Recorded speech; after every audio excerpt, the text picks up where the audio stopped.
नमस्कार, आप सभी का बहुत बहुत स्वागत है। दोस्तों, यदि आप नया घर बनाने वाले हो तो ये वीडियो आपके लिए बहुत ही इंपॉर्टेंट है, क्योंकि इस वीडियो में हम आपको 5 ऐसी बातें बताने वाले हैं जिसका ध्यान आपको घर बनाते समय ज़रूर से ज़रूर देना चाहिए। यदि आप नहीं देंगे तो आप बाद में बहुत ही पछताएंगे। तो चलिए देखते हैं कि वो 5 बातें कौन कौन सी हैं।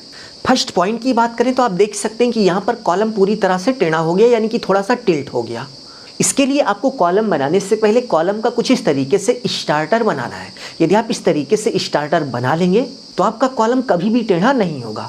सेकंड पॉइंट की बात करें तो बहुत सारे लोग घर बनाते समय जहां पैसा नहीं बचाना चाहिए वहां पर भी बचाने की कोशिश कर रहे हैं, जिसका दुष्परिणाम आपको आगे चलकर लाखों का नुकसान देता है।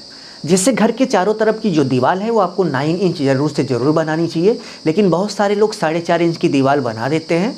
घर की बाहरी दीवार को यदि आप 4.5 इंच की बना रहे हैं तो इससे बहुत सारे नुकसान हैं, बट इसमें एक नुकसान ये भी है कि आप देख सकते हैं कि जब आप बड़े बोर्ड लगाते हैं तो 4.5 इंच की दीवार, ये बड़ा जो बोर्ड होता है, ये आर पार कर जाता है और यहाँ पर एक बहुत ही बड़ा सा होल हो जाता है।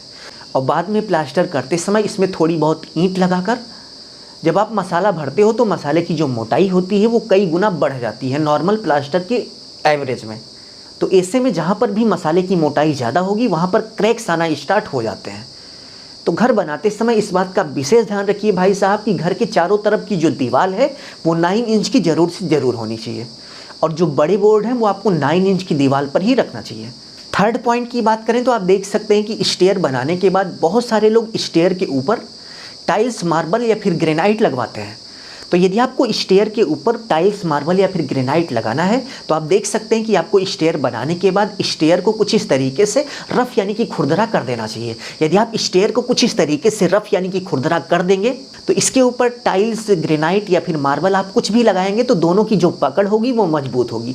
और यदि आप ऐसा नहीं करेंगे तो कुछ समय बाद आप देखेंगे कि स्टेयर पर लगने वाली टाइल्स एक एक करके निकल रही है, तो आपको बहुत ही दिक्कत का सामना करना पड़ेगा। तो ऐसे में स्टेयर बनाने के बाद यदि आपको उस पर कोई भी मटेरियल लगाना है, जैसे टाइल्स हो गया, ग्रेनाइट हो गया या फिर मार्बल हो गया, तो ये सब लगाने से पहले कुछ इस तरीके से पूरी स्टेयर को आप खुरदरा कर लेंगे। फोर्थ नंबर पॉइंट की बात करें तो आप देख सकते हैं कि विंडो के नीचे कुछ इस तरीके से क्रैक्स आ जाता है। तो इस क्रैक्स से बचने के लिए आप देख सकते हैं कि विंडो के बिल्कुल नीचे, विंडो लगाने से पहले विंडो की तली में कुछ इस तरीके से सील बनाया जाता है, जिसको नॉर्मली आप लिंटर समझिए। यानी कि विंडो को लगाने से पहले, खिड़की को लगाने से पहले नीचे यदि आप इस तरीके से लिंटर बनाएंगे तो खिड़की के नीचे कुछ इस तरीके से क्रैकिंग नहीं आएगी।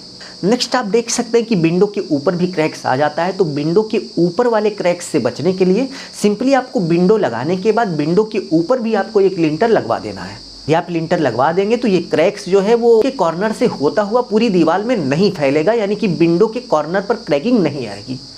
तो इस वीडियो में बस इतना ही। यदि आपको वीडियो अच्छी लगी तो इस वीडियो को शेयर करके रख लीजिए, जिससे यदि आप अपना घर बनाएं तो आपके घर में ये सारी दिक्कतें ना हो।